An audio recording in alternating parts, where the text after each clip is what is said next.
What's the number one thing that you and I, both with an absolute mountain of scraps, should never be allowed to buy?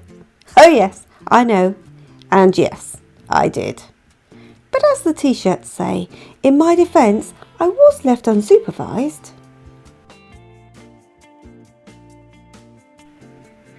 It's that one thing we all say we're not going to do again. You know, buying another plant that you don't have room for, or new boots in a very slightly different shade to the ones you're wearing at the minute. Or like me, is your real weakness buying more fabric? Because let's be honest, if your sewing room is a little bit like mine, where it already looks like we're preparing for some sort of, I don't know, textile apocalypse or something, well, there I was at the market telling myself nothing I really need today. But it never hurts to take a look, does it? And then it leapt out at me, a big, bulging bag, overflowing with scraps of fabric. It was escaping out of the top and wherever else it could. But what was inside? It might be treasure, it might not. But it was definitely escaping, and it was escaping my way. And that was it, of course. I just didn't stand a chance, did I? In my defence, don't forget, I was left unsupervised.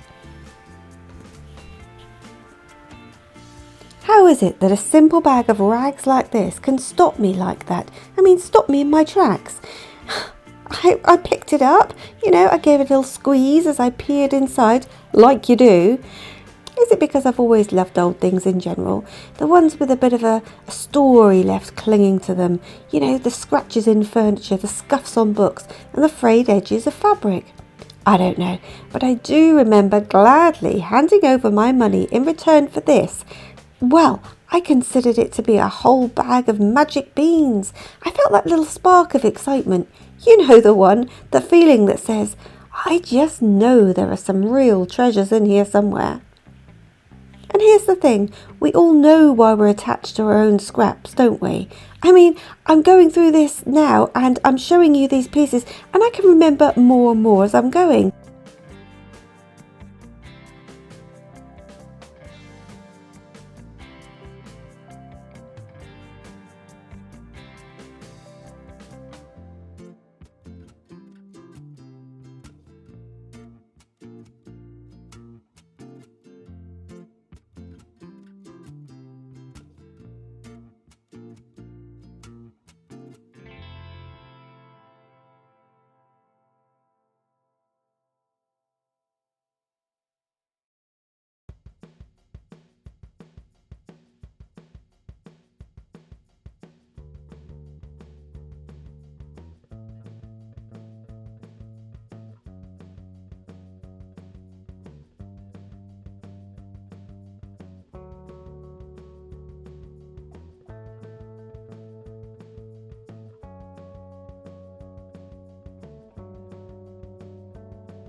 So fair enough with our own scraps. I mean, the pocket for my son's pyjamas, with memories of him in them when he was sort of tearing around the sitting room one Christmas. The sleeve from an old favourite cotton shirt. It's worn so thin at the elbows, and now it's so soft through all the years of washing. And these bits are full of memories, aren't they? Because they're full of us.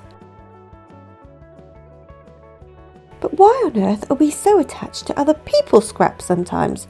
They hold no personal memories for us, and yet, once spotted, we can't let them go either. Maybe it's the idea that these fabrics still hold on to somebody else's story. In fact, multiple stories, I guess. From the growing, the spinning, the weaving, whatever, right up to the person who made the cloth, stitched with it, and then the different person probably that wore it. I mean, I can spend countless hours wondering what kind of a life a small piece of linen once had. Do you do that too? And it doesn't even have to be antique, does it? It still has a history, a past life. It just does. Don't you think?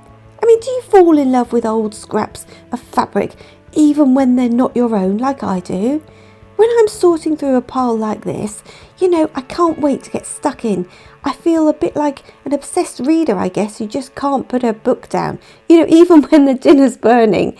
Just one more page, just one more stitch. Stitching with scraps must be close to my version of reading an intense novel, I reckon. Each piece of fabric is like a sentence from someone else's chapter. I don't know, this probably sounds a bit far-fetched.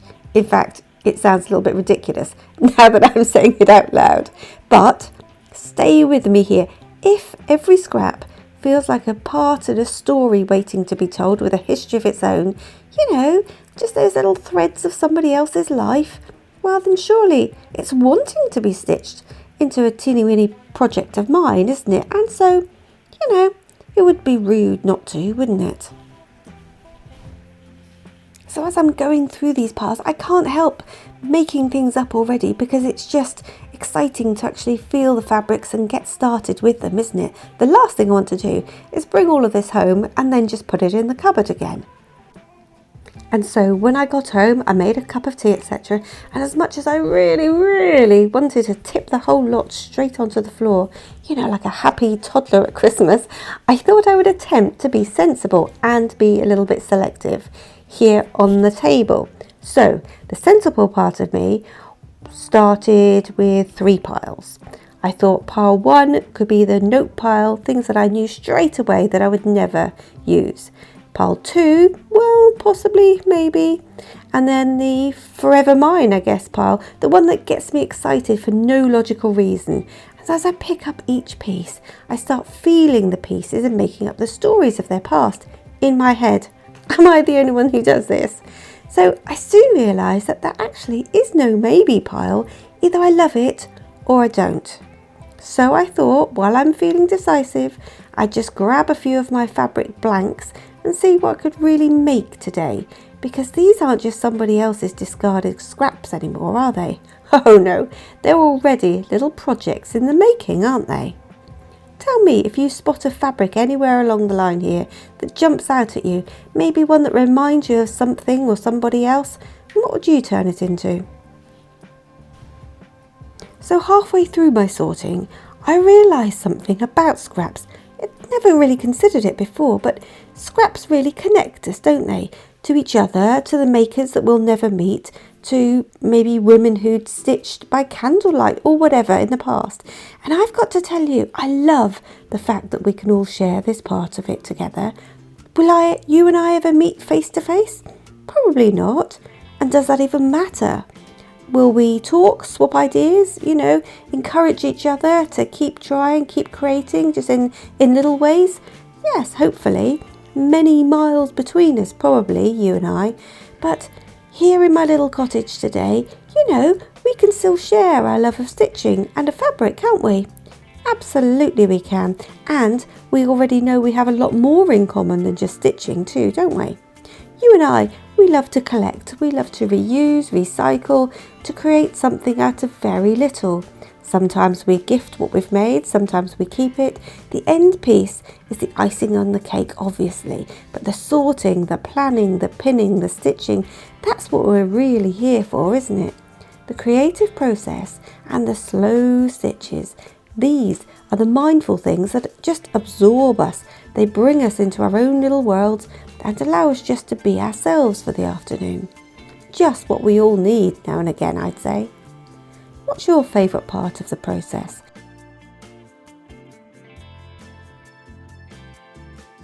I used to think that I saved fabric because, I might need it one day. But now I think it's because each piece reminds me that, nothing is ever really wasted, or at least it shouldn't be. Even the smallest scrap can become something lovely again, and that's what slow stitching does for me. How about you? It takes the frayed, the broken pieces, and it helps to turn them into something personal again. Do you have a favourite piece? Maybe a scrap or a stitched piece that you just could never see yourself parting with? And now, by the end of the afternoon, I'm not just surrounded by fabric. Oh no, I'm surrounded by stories.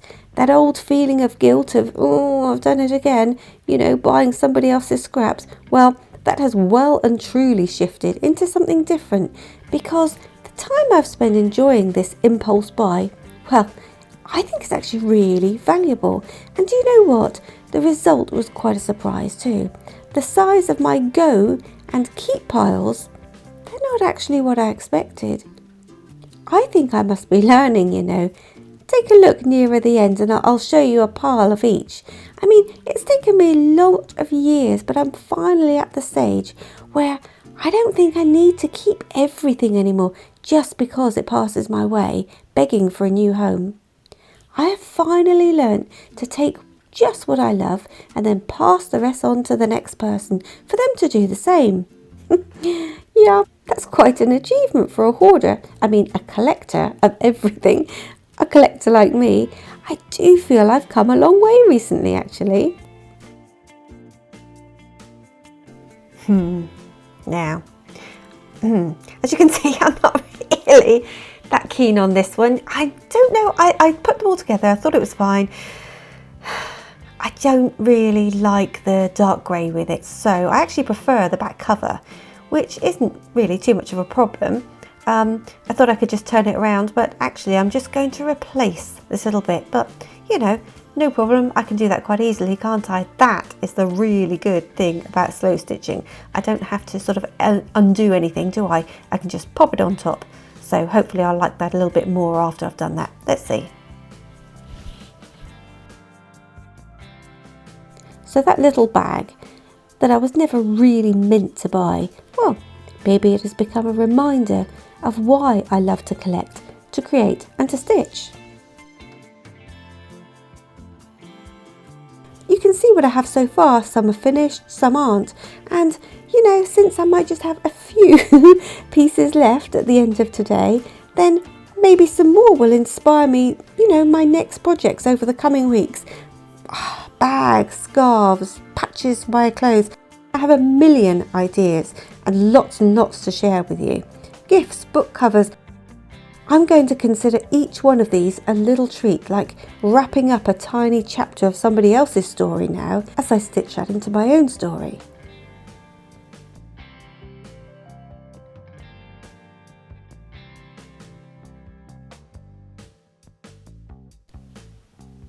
So the piles are actually coming up quite nicely, and I'm really pleased to say that the small pile, they're my keeps. The large pile, they're all the ones that I just can't see me using in the next, 6 months. If I can't use them then, they might as well go on to somebody else, and I'm actually thrilled that I have this small pile that I really like and I absolutely will use. They're piling up quite quickly, but I'm quite proud of myself here.